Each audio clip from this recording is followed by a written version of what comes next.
I think you're going to be really impressed with what the quality of information that we have to give to you tonight. You know, we knew something was fishy about this project. We were 100% sure, but we didn't have the expertise, we didn't have the credibility to go to council members and other public officials and have them listen to us. It's because of Rich and what Rich was able to do on our case that we think we have a really good shot at understanding what PSC's case is for the need for Energize Eastside. And well, that's all I need to say. You need to hear from Rich. So, Rich Lauckhart.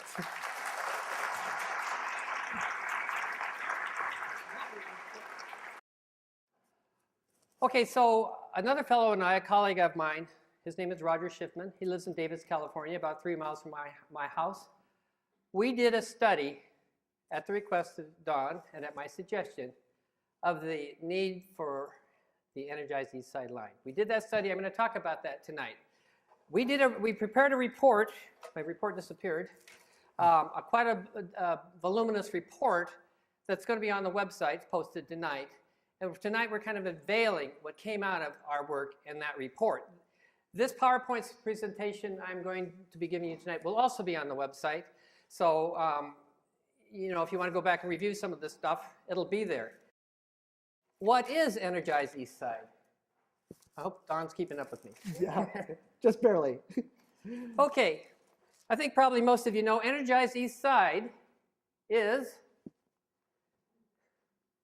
a proposed 18-mile transmission line starting down at Renton, going up to east of Kirkland by Redmond. It's called the Sammamish Substation, going through residential neighborhoods in Redmond, Bellevue, Newcastle, Renton. In my career, I've never had residential neighborhoods who welcomed a transmission line. And of course, you people aren't too happy. It's a 230,000 volt line. We call it 230 kV, K for 1,000. 230 kV line. Poles that go from 85 to 130 feet tall. Those are pretty darn tall poles. And it's going to cost something. Over the lifetime, ratepayers, if this is built, they're going to be paying over the life somewhere between $1.4 and $2 billion to pay off this line. You guys are going to be paying that in your electric bill. So, who is Richard Lauckhart? Some of you know me, but you don't know everything about me. My family has been involved in the power business a very long time. My grandfather, George B. Lawrence, founded the International Electric Company in Stewart, British Columbia in 1922.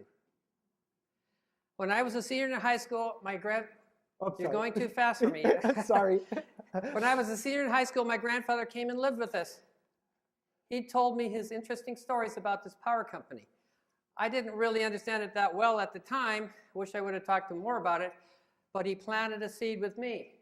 Well, my father, Donald W. Lauckhart, graduated from Washington State University in 1936 with a degree in electrical engineering. He moved to Renton, Washington, and went to work in the Shuffleton Power Plant. Maybe some of you remember the Shuffleton Power Plant. It was located on the south end of Lake Washington between Coulon Park and Boeing. A nice spot, big building down there. He worked in that power plant in the 36, but he never saw it run. It was only supposed to run during emergencies, and it didn't run. There weren't any emergencies when he was working there. That plant for 70 years ran about a handful of times, but when there was an emergency, it was very useful. In 1990, when I was working for Puget, we had an emergency, and we ran that plant. And my father, who was 77 years old, I got him, and we walked through that plant and watched it run. The Shuffleton Power Plant. Well, he ultimately left Puget, moved to Aberdeen, Washington, and went to work for the Grays Harbor Public Utility District, and he became the manager of the Grays Harbor Public Utility District. So what did I decide I would do with my career? Well, what do you do?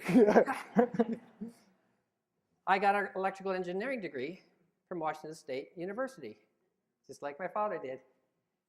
But then I wanted to do one step more, so I went to the University of Washington, you know, the bad school, and got an MBA. And then I ended up going to work for Puget Sound Power and Light, now Puget Sound Energy. I worked there for 22 years. My last 4 years, I was the vice president of power planning. When they merged with the gas company in 1996, they offered nice exit packages, and I said, well, maybe I'll try consulting. So I took an exit package, and I've been consulting for the last 20 years. Now, a couple years ago, I tried to retire. When you're a consultant, it's kind of hard to retire, especially when you get a call from somebody like Christina saying, have you heard of this power line in Bellevue? My full bio is in the back of that report. If you want to see all those consulting jobs I worked on, a lot of them were in Washington, British Columbia, BC Hydro. That's all in that report if you get that. So how did I get involved with CENSE? I've been gone from here since the year 2000. I originally planned to come back, but my kids moved to California. So I stayed there, right? My wife wouldn't let me come back. Well, in April of 2015, this person named Christina called my home in Davis. She said, Mr. Lauckhart, you don't know me. Somebody gave me your name. I can't say who. Really. But we're looking for somebody that can help us understand this project that Puget Sound Energy is trying to put on us. And we need a technical expert. And I said, what's the project? She said, Energize Eastside. I said, I never heard of it. I never heard of it. But I knew that if somebody like Puget was going to try to build a project like that, there would have been a report. I used to write them, right? There would have been a report. Hey, we're doing a study. We've got a problem here. These are the solutions. You know, the candidate solutions. This is the one. I said, can you point me to a report? And she pointed me to a website. 20 minutes after we hung up, I'm on that website reading the report. Well, they had run a load flow study. Okay, that's the right thing to do. I'll talk about what that is in a minute. But they had run a load flow study. This is how you do these things. But it said, well, here's some assumptions we made. And I'm looking at these assumptions and I'm saying, well, those don't make any sense. Sense. No. When I was at Puget, we recognized that there's growth in the Puget Sound area. We can't be building all of our power in Colstrip, Montana. We have to move too much power. So we built power plants in the Puget Sound area, gas-fired power plants. 1,600 megawatts worth. That's a lot of power. Because on a cold winter day, when it's 23 degrees here, at 6 o'clock at night, and you're coming home from work and everybody turns up their thermostats, their ovens, they turn on the hot water heater kicks in, loads skyrocket. And we knew we had a problem getting power in here, so we built 1,600 megawatts of generators. I'm reading this report. They said, we decided not to run those generators when we did our study. Really? No wonder you think you need a transmission line. So anyway, I'm reading this and I'm thinking, I'm going to call Christina back and say, well, I could give you guys some advice. So I called Christina back and, you know, she got me in touch with Dawn, and Dawn said, who are you again? And I said, we need to get Puget to redo the studies. We need to get him to redo the studies and change the assumptions, because as you know, in any computer model, garbage in, garbage out. So we wrote a letter to Kimberly Harris, CEO of Puget Sound Energy. I knew her from my days. And I said, Don said that he had engaged me and that we had pointed out that we needed to redo these studies with some different assumptions. I thought maybe she would, given my name, would say, okay, maybe we ought to think about this. But she delegated the response. We got a letter back that said, we're done running studies. We're done. Well, I wasn't going to accept that. So suddenly my retirement is getting less golf and more working on this project. So what is a load flow study? What is a load flow study? Well, first of all, what is the load? What do we mean by load? Well, if you're at your home and you turn on a light, there's some current that flows into your house through that light bulb and lights it up. That's an electric load, electric current. Or if your refrigerator compressor motor comes on, well, that's a load. You turn on a TV, you turn on an electric space heat. Those are all loads. So you need some electricity to come into your house so you can turn on your appliances and things. We call that a load in the industry. That's a load. Now your neighbor needs some electricity also, right? Well, where are you going to get that electricity from? Any of you have generators next to your house? I can tell you this, you don't. So we have to build a generator someplace. And then we have to build some wires to move it from the source through the system to your substation by your house, and then it can be distributed to all your houses. So that's what a load flow study is. It's a study that says what generators would operate, how will that power distribute across this grid of transmission lines to get to these houses to serve their loads. It's a simulation of a set of conditions. Now, if you can serve people safely and reliably on an extreme condition, well, then you can pretty much serve them throughout the year. So we study the extreme condition. In the Northwest, the extreme condition is in the winter. A cold winter day. It doesn't happen every year, but it's going to happen some years. We design the system to be able to safely serve you, even with some of the elements failing in the system. Now, in California, where I live now, we don't have electric space heat. We have air conditioners. Well, they have a summer peak, so their extreme conditions is the summer. But we all run load flow studies for our extreme condition.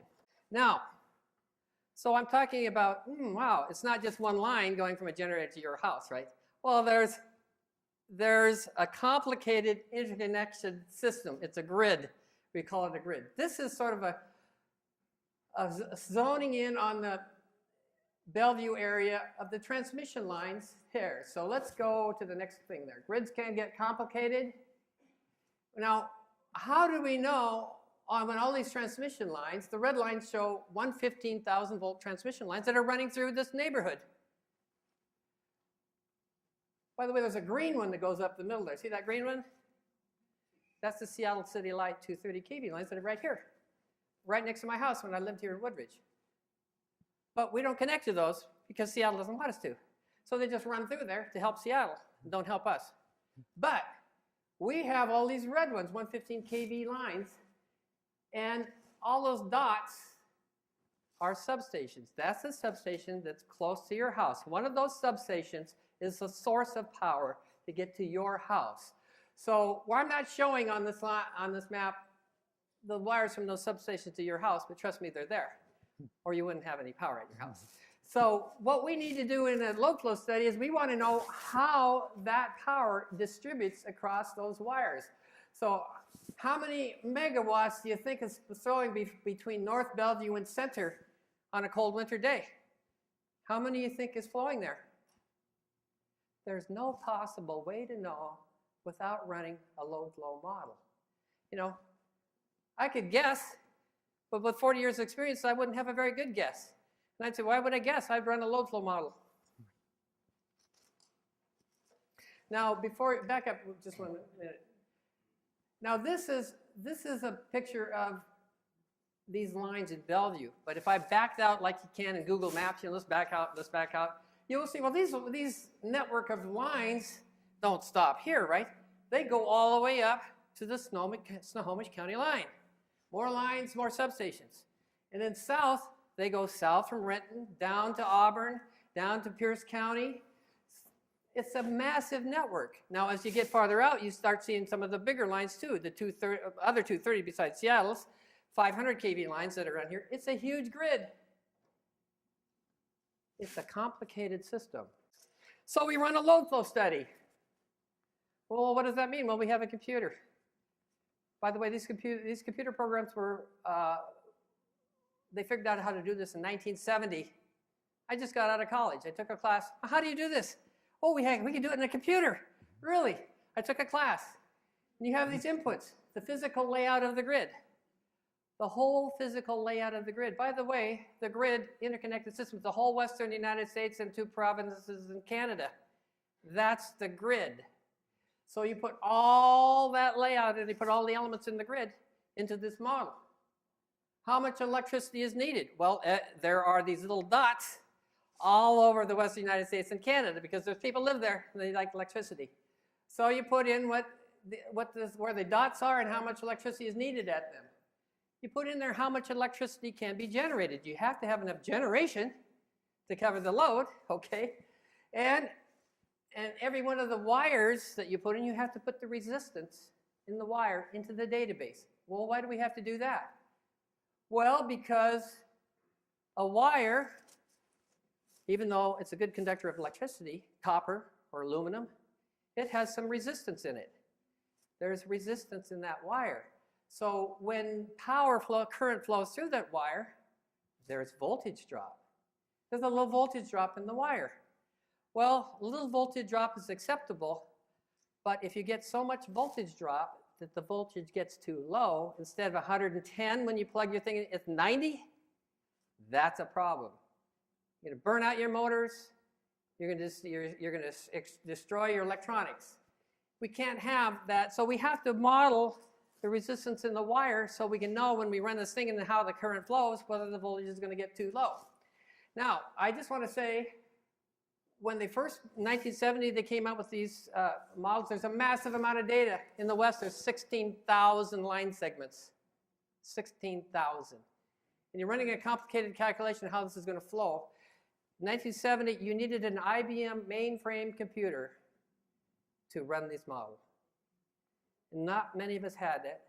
So there was a group in Salt Lake City called the Western Electricity Coordinating Council that had and they collected all this data, and then they ran these models for us. Well, nowadays, of course, as you know, computers gotten better. You can do this on your desktop at home or your laptop. This is what Roger Shipman and I did. I want to talk a little bit about warning if the outputs. How much electricity passes through each part? This is an output of the model run, the simulation. It will warn you if something is overloaded because, as you know, you got a wire there, you put a lot of current on it. At some point, if you put too much current on it, something's going to go wrong. It's called overloaded. It will tell you if it's overloaded. It will also tell you if the voltage is getting too low. If you run a scenario where the voltage is getting too low.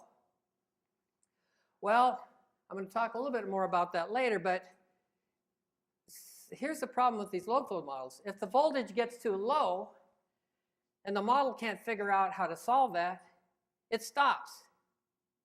It says, I can't solve it. You're going to have to change something. This is not a workable situation. They call it ill-conditioned. It's ill-conditioned. So if you run a model run and it won't solve, well, what are you going to do? Well, you're supposed to go in and change some things in there and figure out how you can make it solve. There's another way you can solve it, a much simpler way. You tell the model, ignore voltage. Ignore the voltage drop. You just throw one switch in that model, it ignores the voltage drop. Well, it'll solve. Trouble is, that's not the way the system works. I'm wondering if Puget ran that model in that mode. You'll find out why I'm wondering. Okay, so Puget ran a load flow study for Energize Eastside. Puget and their consultant Quanta ran this in 2013, a load flow study, just what we've been talking about. That's a good thing to do. Their scenario was a heavy winter case. Okay, good, 23 degrees, 5 o'clock at night here in the winter, 2018. 2 critical transformers fail during that situation because the FERC reliability criteria says, well, gee, you should not only be able to serve it with everything there, but if a few things fail, you should also be able to serve it. Well, 2. Why not 5? Why not 12? Well, you could build such a system, extremely expensive, environmentally problematic, in such a low probability event. FERC has said 2. 2 most critical things. Puget said, okay, our critical things are 2 transformers, one at Talbot Hill down by Renton, one at Sammamish substation up by Redmond. They failed each one of those. That was their case. Puget did 2 more assumptions. These are the ones that blew my mind when I first read the report. Oh, they decided to send 1,500 megawatts to Canada. Really, why did they do that? They have a reason. To make a short story of that, it's a bogus reason. Okay, they decided not to turn on 6 local generation plants. And I said, well, why wouldn't you turn on 6 local generation plants in this situation? Well, Williamson, Puget's consultant, he's out telling people, those plants don't make any difference. It's just east side. Well, to tell you the truth, you got to get power to the east side, right? If you run those plants, it comes a different way than if you don't run those plants.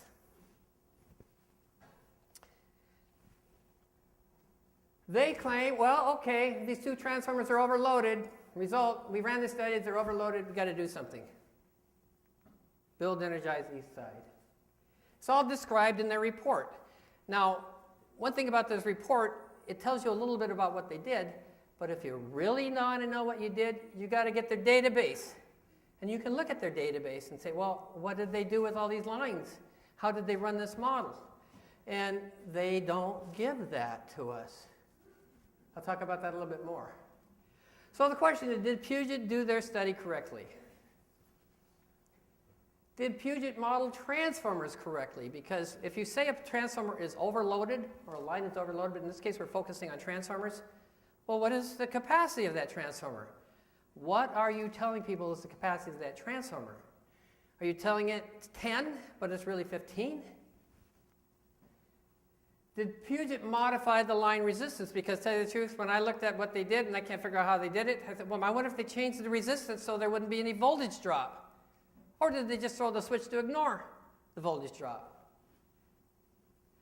Did Puget make sure the voltage output was okay? This is how you throw the switch and forget about worrying about voltage output. Did Puget look at both the local and regional grid outputs? Because they said the problem when you do all this is in the east side of Lake Washington. And I'm saying, well, did they look at what was happening in the Puget Sound area in total? Okay. So let's just talk about, just briefly, a divergent about this transformer issue. Puget has this stuff in this circle, the blue circle. Puget says, okay, this is the area, this is the east side. And then you notice we have 2 transformers at Sammamish, we have 2 transformers at Talbot Hill. So on N-1, -1, we shut off one at Sammamish and we shut off one at Talbot Hill. Oh, the other one overloads. Well, I don't know if they recognize that there are some transformers there. There's one at Novelty Hill. There's 2 at O'Brien, 1 at Berrydale up north. There's 3 at BPH Snohomish, 1 at Beverly Park down south, 2 at White River, 2 at Tacoma, 2 at Tacoma Southwest. So we ran a case with all the transformers in. This was Roger Schiffman and I on our laptop computer. And then we looked at the loading on all these transformers, all of them. What is the loading on all these transformers when we solve this case? And then we took out the 2 transformers, one at Sammamish and one at Talbot Hill, to see what happened. Well, guess what? All the load didn't have to go to the other one at Sammamish and Talbot Hill. Less than half of it went to those. Because Novelty Hill picked up 25% of it. O'Brien 1 and 2 picked up 10% each. Berrydale picked up about 10%. Then these ones farther away, they picked up a little bit, and farther north, they all picked up some. The system has this redundancy that automatically picks up. Puget neglects to mention in their public stuff, well, there are other transformers already there that help this from overloading. So we asked Puget to redo the studies. They said, we're done running studies. So we actually asked the Federal Energy Regulatory Commission to require the local Columbia Grid organization, which they have jurisdiction over, to require them to do the studies because they have to do their studies in a transparent fashion. When they do their studies under FERC regulation, they can't say, I'm not going to show you my data.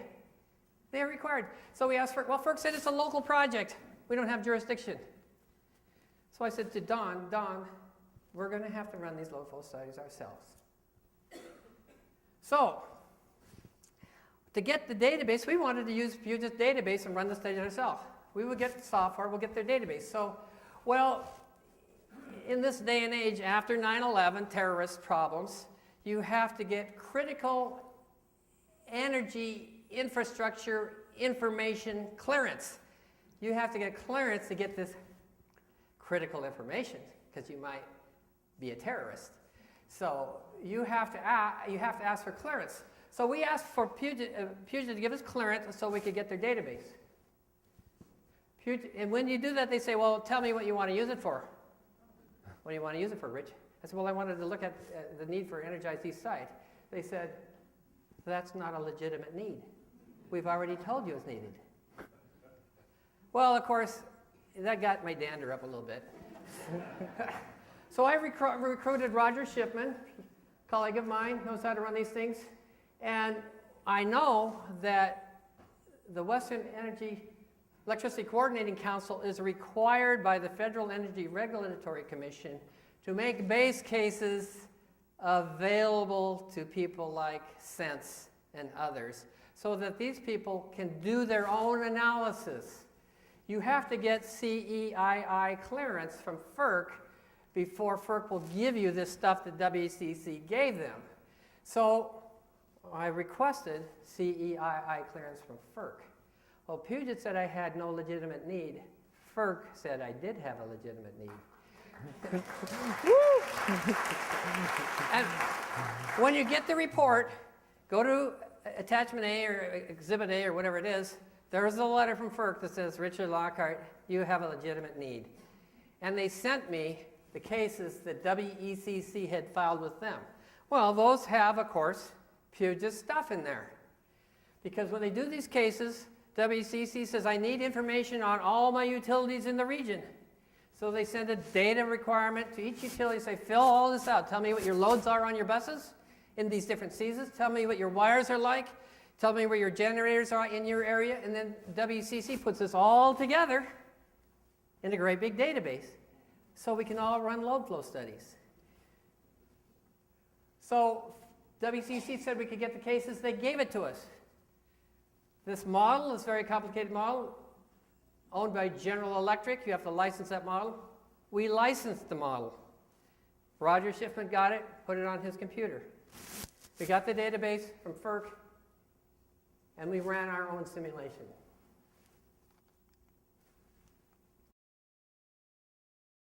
So let's talk about the base case of 2018.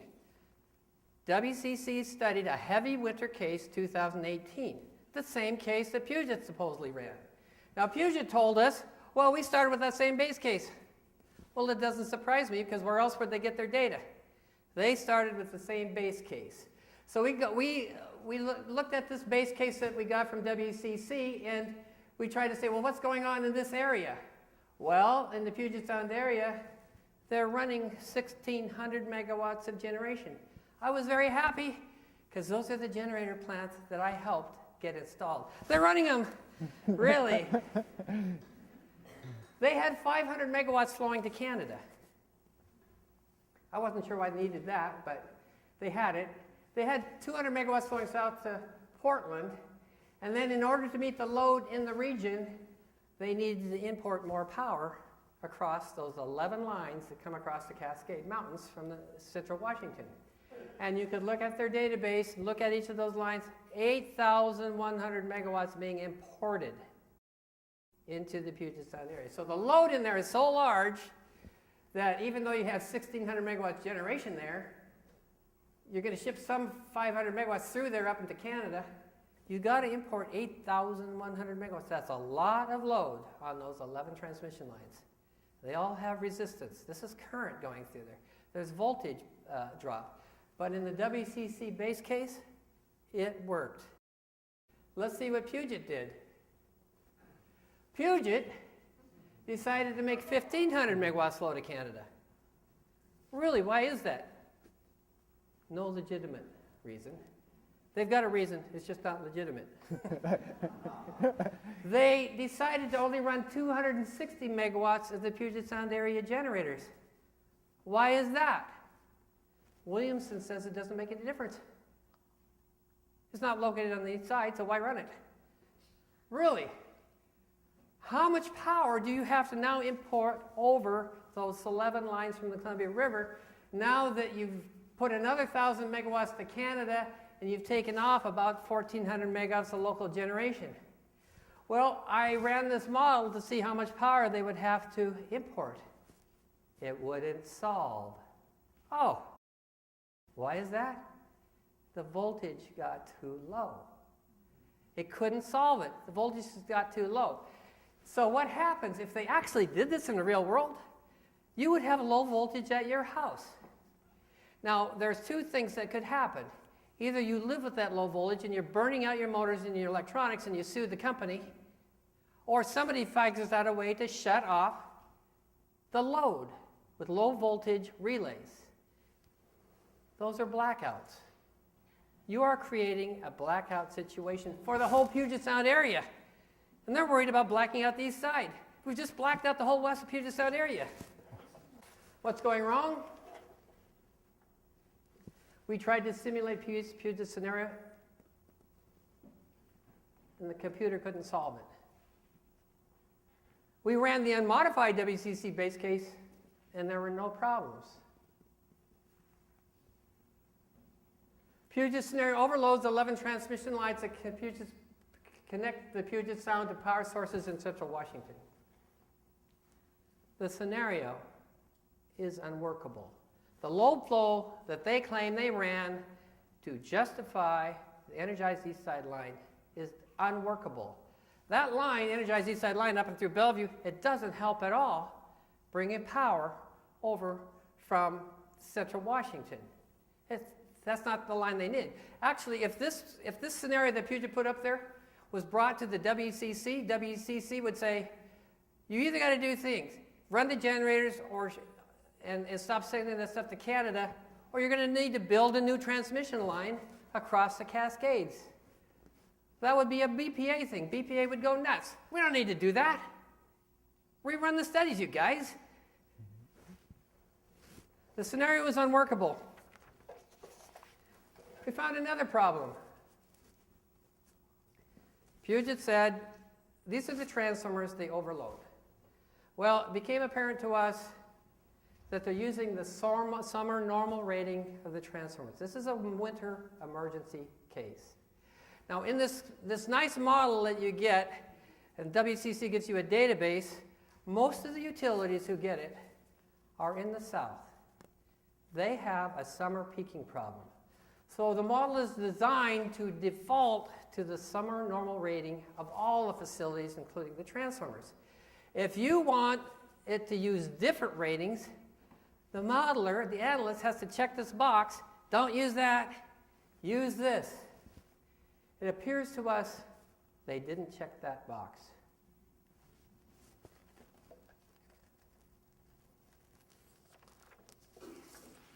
We also found this interesting discrepancy in their load forecast, how much demand there was on the east side. Puget said there's 2.4% per year of load growth in the east side. Well, to tell you the truth, that's way more than any other utility is forecasting. Puget's actually saying, well, all of King County is like 1%, and and all of the Northwest Pacific Puget Sound area is like 0.5%, and they've got 2.4% on the east side. That's pretty big. That's what they told us in their report that they sent us. Well, I can go to the base cases I get from WCC, because Puget also had to tell WCC what the loads were on every one of their substations. I looked at WCC's winter case 2014. I looked at winter case 2018. I looked at winter case 2020. There's 0.5% growth on the substations on the east side. Why is Puget telling WCC it's 0.5%, and they're telling us it's 2.4%? We've asked them if they could just explain that, and they didn't. In fact, Puget has refused to give us any data. We don't need the data because they already told us it shows the line is needed. What kind of a statement is that?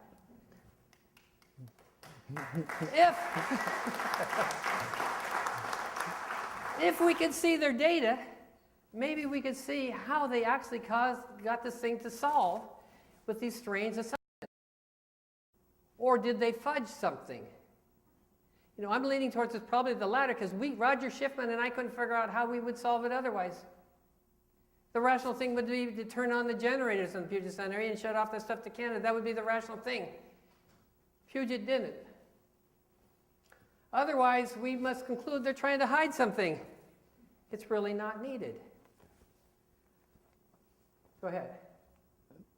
So Puget decides, well, this discussion of load flow modeling and all that elaborate stuff and all that data and, you know, solving this is too complicated for the public to understand. Well, I agree. It's hard to understand if you're not living in this day to day. So Puget says, we'll just make a simple graph. We'll explain this simply. Here's the capacity to serve the east side, 700 megawatts. Well, where did they get that? It's the same in every year. Doesn't change.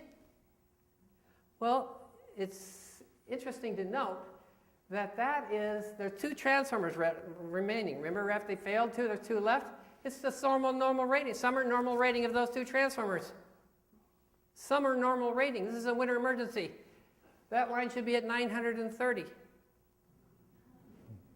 Second thing is, wow, look at this load growth they got in there. It's growing, actually, we figured it between 2014 and 2018, it's growing at 2.7% a year. Okay, you can do that math. Well, they told WCC it's 0.5% a year.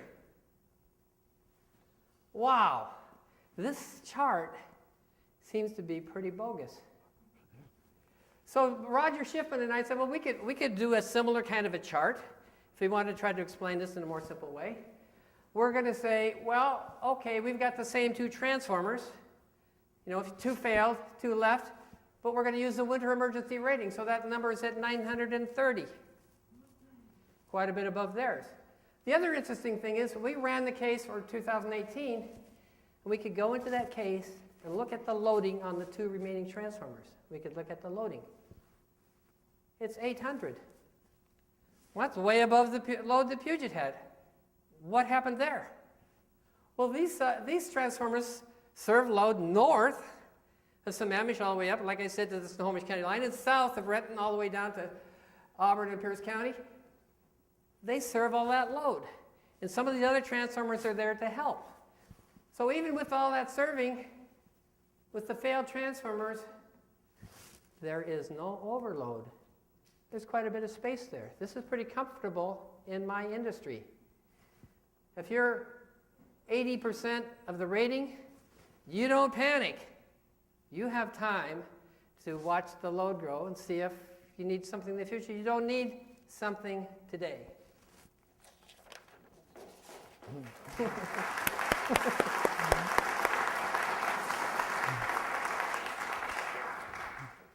Boy, I wish my wife could hear that.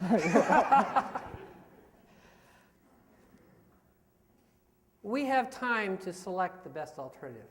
There's nothing needed in 2018. In the draft EIS that you're all being asked to make comments on, send your comments to them about these issues. You need to make your voice heard. I can help them write one set of comments, but one set of comments isn't as good as a lot of comments, not only you, but your neighbors. The no action alternative is the first alternative on their list. They give it short shrift. Like, well, we have to put that in there, but really, we have a problem we have to solve. Really, this is the best alternative for the short term. Now, there are a couple other alternatives in that draft EIS. One's called the integrated resource approach. Well, we kind of like the integrated resource approach, but we don't need to do it in 2018. We could start thinking about that. We've got some time to work through that. So what they did in their integrated resource approach, they said, well, we got to solve something in 2018, so we're going to do a massive amount of stuff. Well, you don't. It can be significantly reduced in cost and scale in the near term, and in fact, you don't have to have anything by 2018. You got time to think about it. It improves the reliability in the long term when you might have a real problem, We don't have it today. Batteries and other technology becoming more viable. In fact, this is a little interesting thing. We have a cabin at Hansville, Washington, north of Kirkland. It's been in the family forever. And we get a bill from Puget. We got a bill from Puget 2 days ago. My wife brings in this flyer. It says, hey, they're paying us to convert our electric appliances to gas appliances. Really? Well, maybe we're going to lower the electric load here because we're all going to convert to gas. I don't know, but there are things that can be happening. Go ahead. If you build a transmission line, you're not changing the generation sources. You're going to still be using coal strip or whatever those other sources are. If you do something on integrated resource reports with more conservation, demand-side management, renewables, you're going to lower carbon emissions. Building the transmission line doesn't help at all.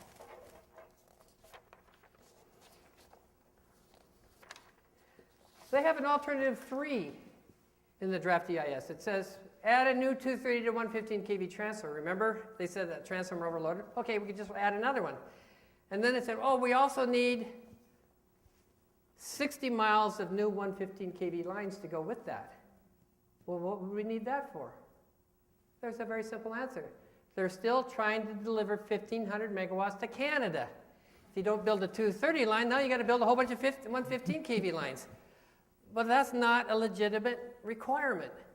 You could gradually reduce the scale of this alternative by just saying, just put in a new 230 to 115 kV transformer and call it good.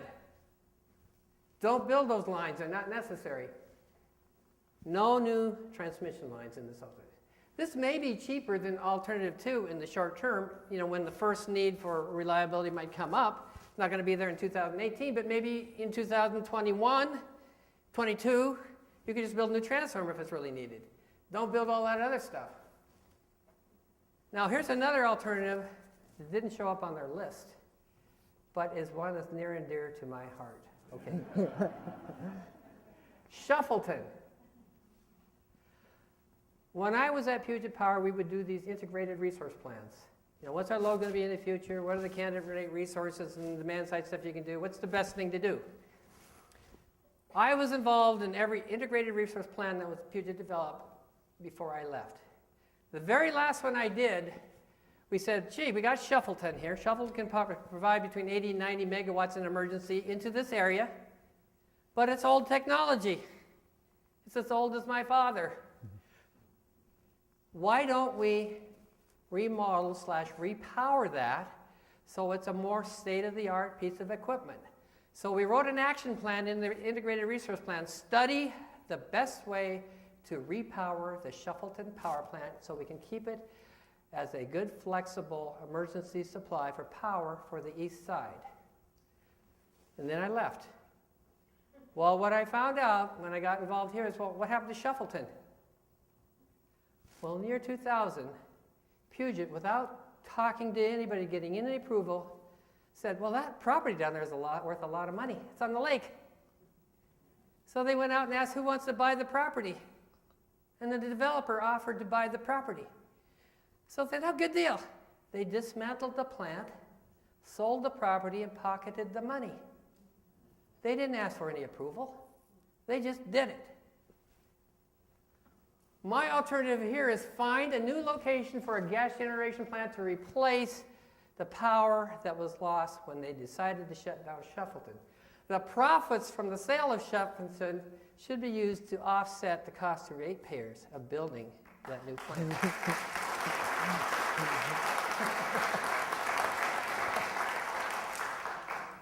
Puget created a shortfall of emergency power when Shuffleton was sold.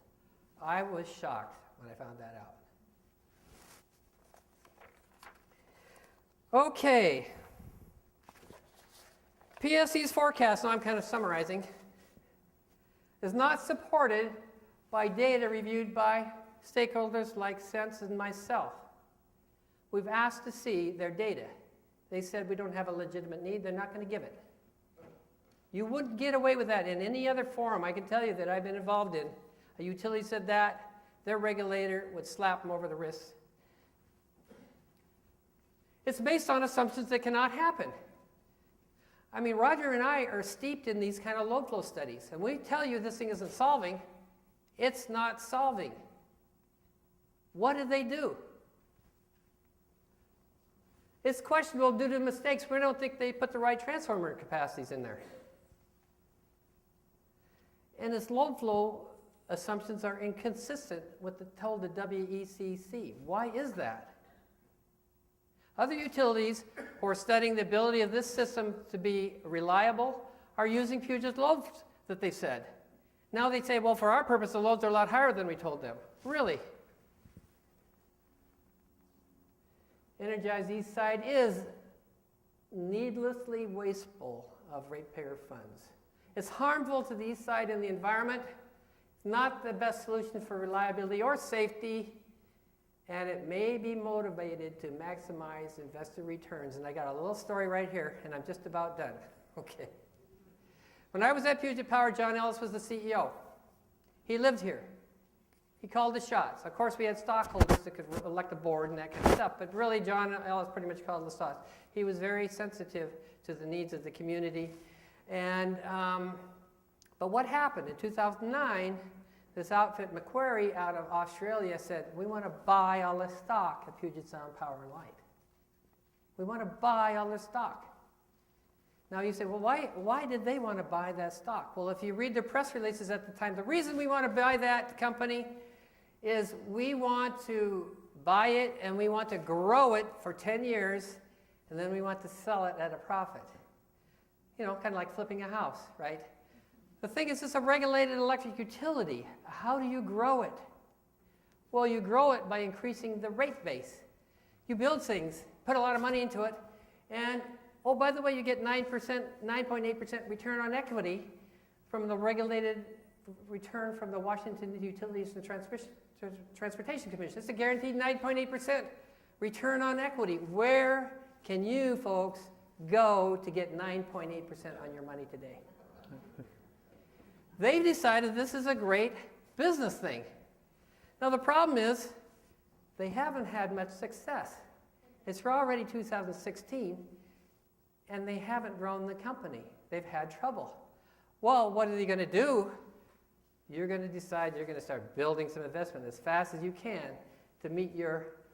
And I'm sure that Kimberly Harris is getting calls from Australia and said, what are you doing to grow that company? We found out that this project reports directly to Kimberly Harris. That's really unheard of in my experience at Puget. Why would you have a small group of people reporting directly to the CEO on this project? Why wouldn't you run your normal stuff? I believe because she's getting pressured to get this project done. That's why what I believe is his motivation. So, alternative solutions are less expensive, lower impact for residents and scenery, a better way to leverage developing technology, and more supportive environmental goals. This project, in my view, should not be moving forward. You people can help that happen by communicating this stuff to your neighbors and to the draft EIS process. So anyway, that's it. Isn't it an honor? That's it. That's it. So